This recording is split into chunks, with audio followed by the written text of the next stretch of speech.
Hello guys! Hello Leo! Welcome dito sa aking channel, Kapalaran 888. Welcome! Alamin natin Leo ang 44 portal message, opening message para sa lahat.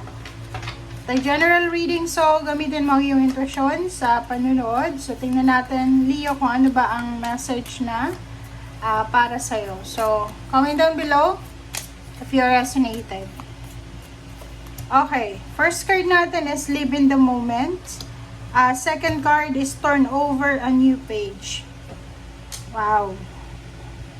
Okay, so Leo, first card mo dito sinasabi na kailangan mo daw na mamuhay sa kasalukuyan.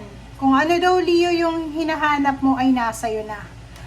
Pwedeng may mga iba sa inyo na sobra-sobrang nakakaramdam ng emptiness, or pwedeng feeling nyo walang nangyayari sa buhay nyo sa ngayon, or pwedeng nagre-reminisce ka ng past mo and masyado kang nag-i-expect para sa future mo. Dito sinasabi na mamuhay tayo sa kasalukuyan, and acceptance, contentment, yun yung kailangan mong maramdaman simula ngayong April 4. Next card natin is turn over a new page. Dito sinasabi na gamitin mo ang pagmamahal para sa pagbabago, 'di ba? Parang ganon. So kung resonated ka, paki-comment sa comment section, guys. Okay?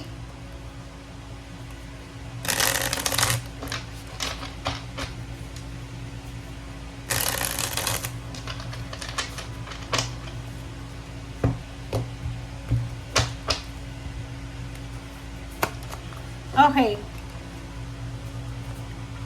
First card natin, reverse na, 5 of air. So, nakikita ko sa'yo dito na, since reverse na siya, yung portal opening message sa'yo, or gateway na magbubukas sa'yo is, alam mo sa sarili mo yung mga pagkakamali mo. 'Di ba? Yung parang, kasi 'di ba minsan, kahit mali tayo, pikit mata natin yun na, yung mga pagkakamali natin. So, dito sinasabi na tapos ka na sa pag-assess ng sitwasyon. Alam mo kung ano yung mga mali, alam mo kung ano yung tama, alam mo kung paano magsimula, alam mo kung paano tapusin, alam mo kung ano yung mga dapat mong gawin dito. Okay? Okay, next card is Two of Earth. Ang Two of Earth na to, Leo, sinasabi ng barahan na simula ngayong April 4, kinakailangan mong balansehin yung pagmamanage mo ng pera. Okay? Kailangan mong ilagay kung saan yung priority, or kung ano yung priority mo sa buhay. Dito sinasabi na bawasan natin yung sobra-sobrang pag-iisip ng material. Make sure na balance lang yung lahat. May time ka para sa sarili mo, makapag-relax. May time ka para makapag-trabaho. Basta balance lang. Yun yung sinasabi.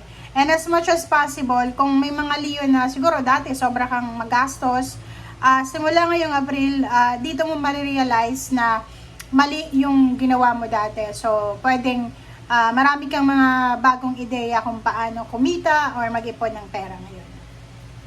Next card natin is Queen of Earth. So yun, nakikita natin dito na sobra-sobrang blessed. Financially, nakikita natin yung financial freedom dito ng mga Leo. So pwedeng makatanggap kayo ng lump sum of money, or mga new payments, payouts, bonuses, or inheritance, or anything na tangible, or pwedeng regalo din, financial gift, or anything na material.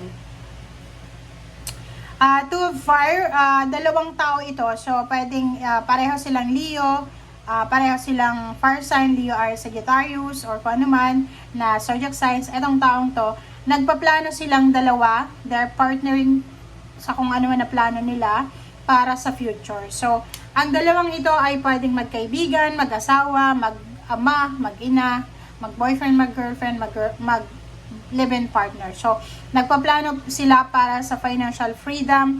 Nagpaplano sila kung paano kumita ng pera, malaking pera, kung paano mabalanse yung salapi. Okay, Two of Air. So, it's number 22. Talagang kailangan dito ng balance. But, sinasabi sa'yo dito, Leo, na if hindi ka sigurado, like, for example, binibigyan ka or bibigyan ka ng pagkakataon ng universe na choices and decision na hindi ka sigurado, so kung confused ka, wag ka munang gumawa ng desisyon until the last day of April. Okay? Eight of Water, pwedeng yung balak na to or pwedeng yung planong ito na hindi ka sigurado is yung paghahanap ng ibang lugar.